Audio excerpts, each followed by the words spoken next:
Hello and welcome to Knock Off the Perch, a Manchester United podcast. And we are here as United have begun their preseason. We had a drab 0-0 draw against Leeds yesterday, but more importantly, we got a couple of here we goes today. Mbeumo to United looks more or less done. 65 million plus 6 million bid has been accepted by Brentford, and apparently, as we speak, his medicals are going on, so that should be done soon. And another big one, Rashford to Barcelona is all but confirmed as well. So yeah, a lot happened in the previous week, Dheeraj. How are you? What did you make of the game as well as some of the transfer news? I had money on Sancho to be the one to be leaving first United or Anthony because he was garnering so much of attention. Happy for Rashford that he has gained his move that he wanted, that he so wanted. Really hope it works out for Barcelona. Not very sure about the terms. I hear a couple of things. I hear that Rashford is taking a wage cut. Uh, Yep. okay, doesn't matter to us. And Barcelona are covering 100% of the wages, which is a brilliant thing. Yeah. It's off our wage bill, but it's an option to buy. It could go either way, right? I mean, Yeah. he could have a great season, and then we could ask for a good amount for him, or he could have a drab season, and we'll be back to square one. So that is my concern over the move. But again, And I think that is where I think Barcelona have gotten a better deal because apparently there are some figures being talked about, and what I read recently was 30 million pounds as the buy option that will be there. And if they decide not to activate the buy option, they might have to pay some sort of fee to United, which is akin to what Chelsea paid for Sancho. So, and apparently United started the negotiations with 43 million and Barcelona brought it down to 30 million. So, if Rashford gets going, if he does really well, I think 30 million pounds is going to be a bargain for Barcelona. So, that's a win for them. I think the win for United, as you said, is the 15, 17 million off the wage bill for this year. And I think that will allow us to probably go for another target in the window. So maybe Barcelona had the better of the negotiations, but I think the situation we were in, I think it's fair. And this moved very quickly. I think within matter of hours, it moved from Barcelona's put in the bid to United accepting the bid, and here we go. So yeah, all in all, I guess decent business. and the status of transfer window has always been that we'd be able to get the first two transfers in very easily based on the money that we have, and the rest of the incomings would depend on the outgoings. Now, outgoings, I was fairly expecting United to get a good price out of Rashford, get a good price for Garnacho, get a good price for Anthony. These were the three transfer I had earmarked because Sancho, we are listening to that 17 to 25 is the range that we are Yeah. listening to rumors, right? So the fact that we don't have zilch out of Rashford in this window when we need to spend is a shocker to me. But that being said, he got the move that he wanted and he's off the wage bill, which again is a considerable cost. He's one of the highest earners at United, nearly 50,000 pounds per week. Isn't nothing, right? So that Exactly. is a given. But again, we are in no man's land here that we don't know what midfielder or striker we can actually go for unless and until we see some solid money coming in via departures of Anthony Garnacho and Jadon Sancho. Yeah, absolutely. Let's look at this in a little macro. So at this point in time, Cunha is obviously signed. He's playing for the club now. Mbeumo is all but done. We should see him on that plane to United States. So those two players are definitely in. And then how I am looking at it is we probably need to sign a goalkeeper, a striker, and a midfielder. So if we are able to sign for those three positions, that will mean that in totality we are targeting five players coming in. And let's talk about each of the options in the other places because I think and starting with maybe the midfield because and we'll talk about it in a little more detail in the match about when we talk about the match as well. It's visible that the lack of control that United have in the midfield, that is going to be a concern, and Premier League is a very, very physical league. So you need somebody who can stand up against physical midfielders from the opposition. And at this point in time, Ederson is one name that we hear a little bit. There are possible murmurs that Douglas Lewis's deal might be looked at as well. So I'm not hearing any concrete names per se in the midfield. Ederson also has been talked about for multiple times. But where do you see the midfield option emerging from, and what kind of player do we really need there? I'm hearing rumors for Victor Jesus from Sevilla as well. Those are some strong rumors there. But we need a ball carrier. I feel we need someone who can carry the ball one and second control the pace of the game. So we need someone with. We actually needed the Zubimendi kind of player who has some high football IQ and who can control the play, flow of game. Right now, what I'm seeing is either the game is flowing past via us very fast, or we are not able to. And even when we scored, we are not able to consolidate the game. These two are my major problems. Like even when in possession, we are bad. Without possession, also we don't know what to do. So we need a player who will pop out at all of these places and control some sort of gameplay. And the worrying part is the midfield options that we have right now, whether it is Casemiro and Bruno or Ugarte and Menu or one combination of either of those. Neither of them are doing the two things that you called out really well, controlling the pace of the game and taking the ball forward. We expect Bruno to do that.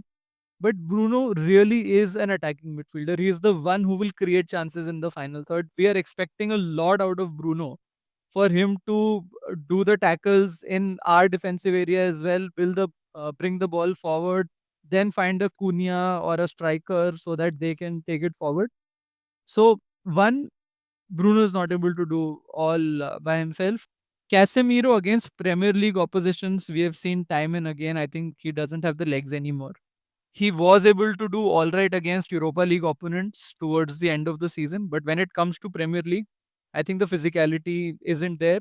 Ugarte I had hoped would turn into that player who would be almost that tackler in the midfield who will win the ball and then have those good uh, forward passes. May not be a great ball carrier, but it doesn't seem like Amorim trusts him a lot. And then on the other hand, Menu can carry forward the ball well, but we are not seeing that physical presence for him. So it almost feels like all our players are bit and part midfielders.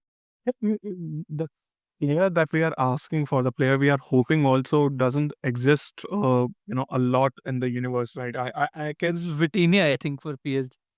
Vitinha for PSG, Rodri for City. I guess Ryan Garnbach for Liverpool last year. He was one of the mold who would, break plays and then bring McAllister and Soboslai into Yeah. games as well. So he was the one who actually dictated the play for quite a long time. And that came out of nowhere because Liverpool weren't expecting.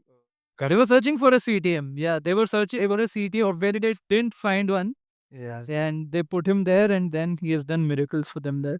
Yeah, so we need that kind of miracle. And problem is we do have numbers in midfield right now. We have Menu, Ugarte, Casemiro, Bruno, and Collier also coming through. So we have five players for these two positions, two or three positions, and none of them seem to be doing the complete job. And I truly believe it is right time for us to have a succession plan for Bruno. As great as Bruno has been for us, we need a player who is in the mold of Bruno, who uh, carries the team on his shoulders like he does, who creates chances as he does, and who has the football IQ. We need more players like Bruno. We cannot be building around Bruno. We need more players like Bruno. We never discussed this. I think we were also on our break when the preseason, etc., hadn't started. But should we have taken the £100 million for Bruno? No, I think that would have been way too much change in very short period of time. I think this window is anyway a very tumultuous one, and we need steady figures in the dressing room who can handle, the young players coming and the new players. Just as a left field thought, we can get a striker. We will have a striker, Cunha and Mbeumo as the front three. We know Bruno isn't the best in that number 10 position, number 8 position. His ideal position is as a sole number 10 in like a 4-2-3-1 or something, right? So if there is no space for him in the front, he's not the best in that 8 role. He can do a job. He can probably do a job better than a lot of players at par with some of the top center midfielders, but he's not the best at it, right? And with that money, you could have possibly signed a top midfielder. Just as that left field thought, do you think that would have worked? I don't know. I think I again feel that it would have been too much chopping and changing in the squad. We need some foundation over which a team can be built. And if you're selling your captain just so to finance other moves, it doesn't send out a good signal to other players who are looking forward to have a long career at United. We don't have a Europe football this time. Uh, Yeah, our best players are performing outside of the club. Anthony and everyone. We are having half of the team on the transfer market. On top of that, if we lose our captain in the same window, I think that is a blow not a lot of teams come out from. Either they come very strong or they don't come out of it. And looking at United's track record, we couldn't take that chance. So I'm very happy that Bruno stayed put. I'm very happy if Amorim had that conversation with him, and I'm very happy that he's carried on with United. It also shows the pull of United. It shows that he is ready to take that responsibility on his shoulders. He's not yeah, looking for the easy. This was an easy way out for him, for the club. Nobody would have held it against Bruno if he wanted to leave. It was a serious offer. It was a serious money for his family.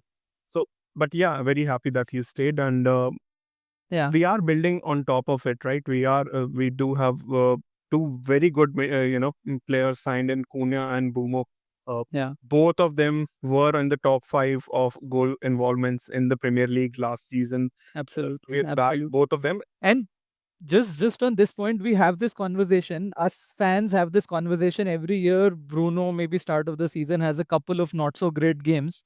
People start talking about he's 30, 31. He signed a new contract, a big money contract. He's not doing so well anymore.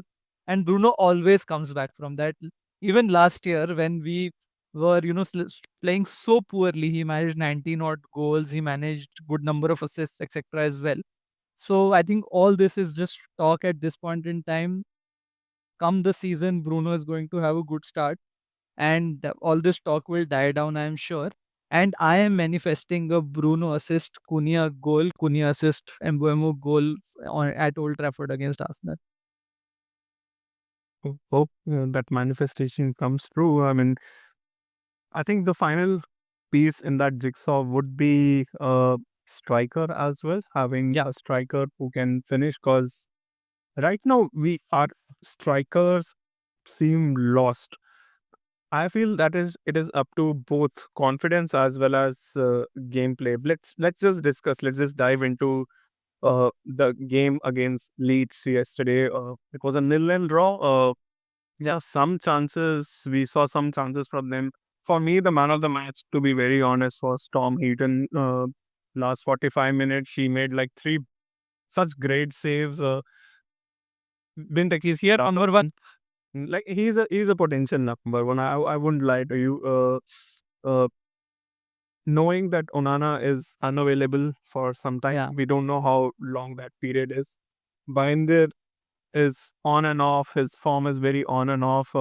Love to see Heaton get some minutes. Love to see him performing at United. Still at this age, he's 39. He's been here for I don't know. And he was primarily signed because he has like a he's good mentoring role to some of the new players, etc. He was primarily signed. To be very honest, I don't see Tom Heaton getting a lot of game time. Even last season when Onana had to be rotated, it was Binder who was being given those chances. So I'm not really sure if Heaton will get a lot of game time. But yeah, it could be a good story, and he was definitely really good yesterday when a lot of those chances from the left were being created by Leeds.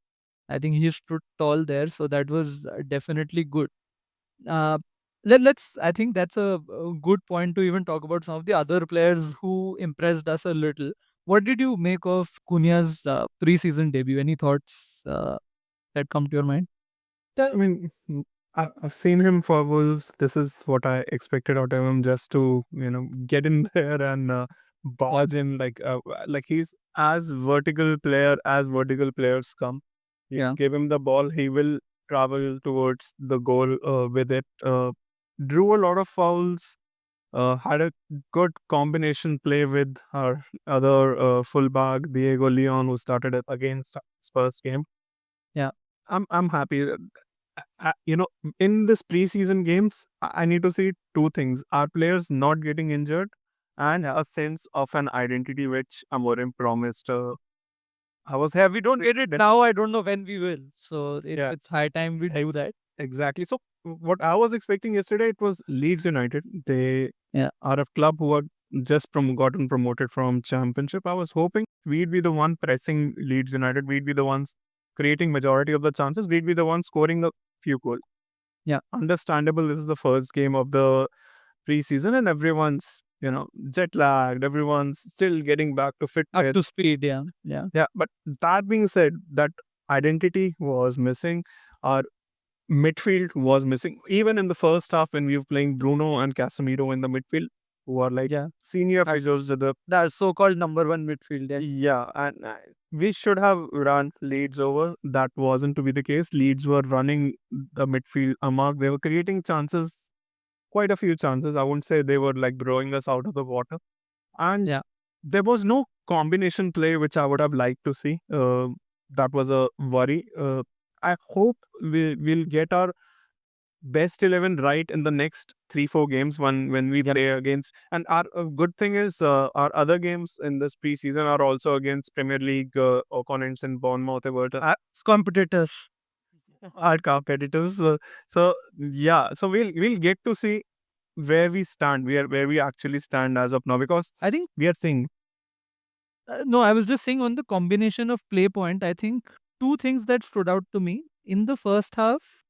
Initially, Toby Collier was in that right number 10 position. Just as a side note, I don't think Toby Collier really has a big play in the future because I think he was being played out of position to begin with. I don't think he's like a right 10 kind of a player. And eventually, what happened was Ahmad was allowed a little bit of a free role. He was drifting in a lot, he was coming into the midfield, and Toby Collier was hugging the byline on the right wing, which is definitely not his position. So it feels like he's a little bit of a misfit. And I think maybe Amarim was just trying a few things and I don't think that was working out. But few things started happening when Ahmad moved into that free role a little bit. Maybe they saw not a lot of attack coming from Leeds' left wing. So they were okay to leave a few spaces on the right wing where Ahmad was playing and he was coming in and providing the numbers in the attacking midfield region. And obviously he's good at creating stuff. He's good in small spaces. So that made sense to do that. So I think that is where United started clicking a little bit. That was one.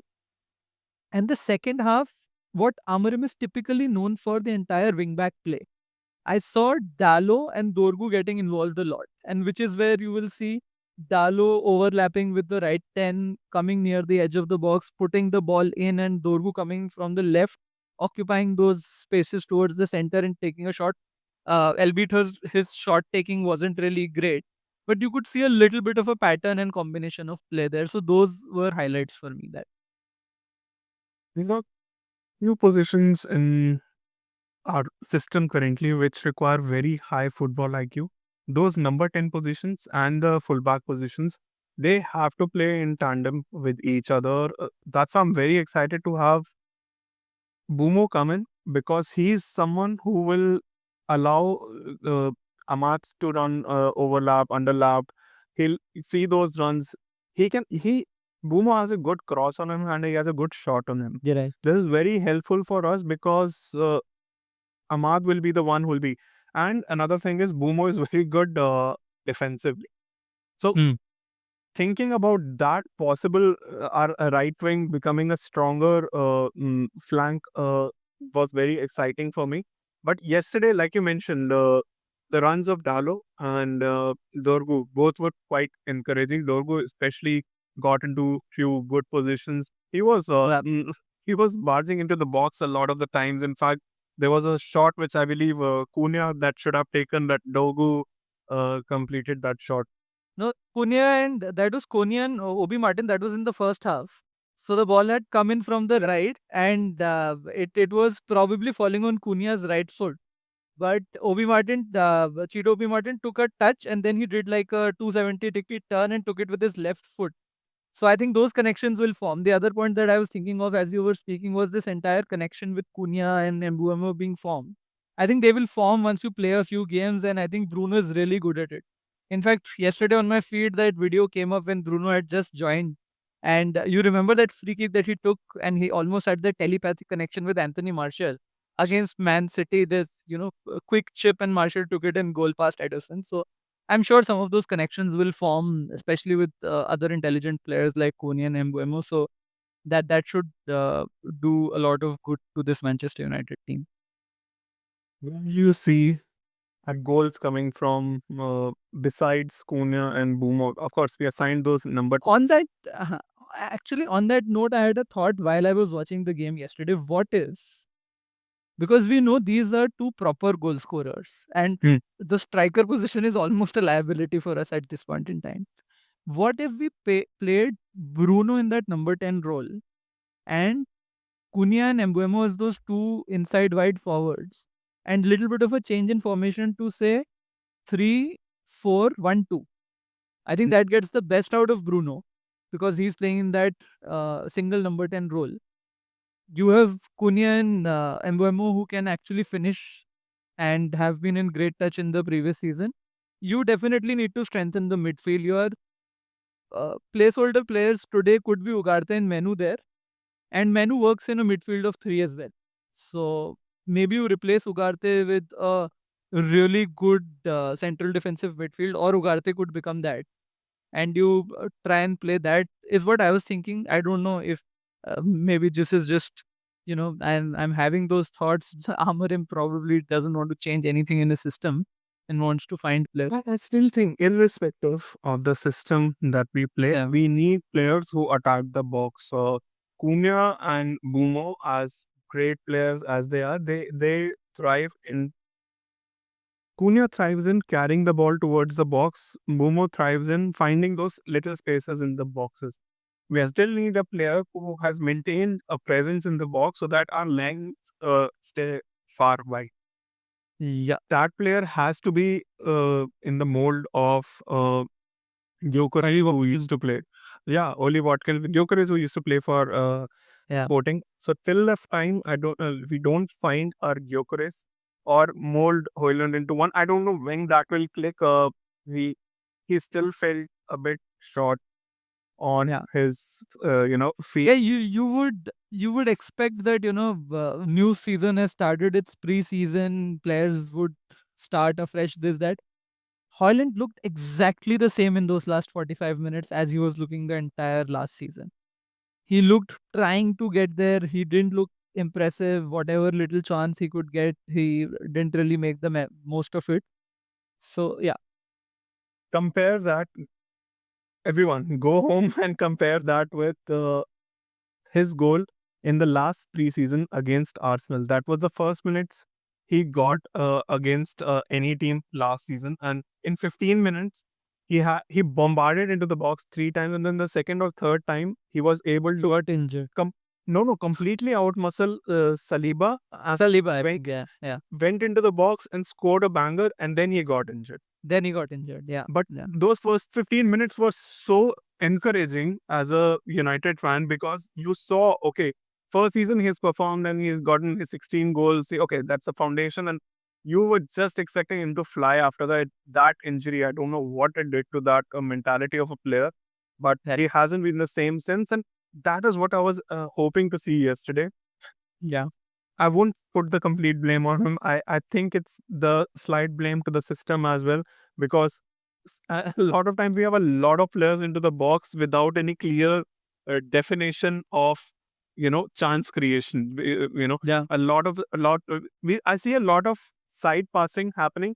Maybe this is something which will get fixed once Bumo and Cunha are completely ingrained into our system, and we'll see a few things into the boxes. But right now Mm, eh, Hoyland is not someone who is fitting the system. yeah. And going back to your original question, I think some goal contributions have to come in from our wing backs as well. Yes. We know Ahmad is capable of doing that, and Amorim's system encourages when the ball is being played from the right, the left wing back to come into the box, and vice versa is true as well. So Ahmad can definitely do that. Dorgu gets into really great positions. I remember us saying that a few times in the previous season as well. But his finishing demands a lot more, so I think needs some work there. But I expect our wing backs to get a few goals as well. Yeah, and we still know that Sir Harold Maguire will pop in with the few as well. Yeah, So hoping that the whole team contributes to that. And yeah, I mean, very excited to see the next few games that we have in yeah, United States, wherein we play Bournemouth, West Ham, and Everton. So really hoping to see first of all Boomo get in there and yeah. some of these combinations to start forming.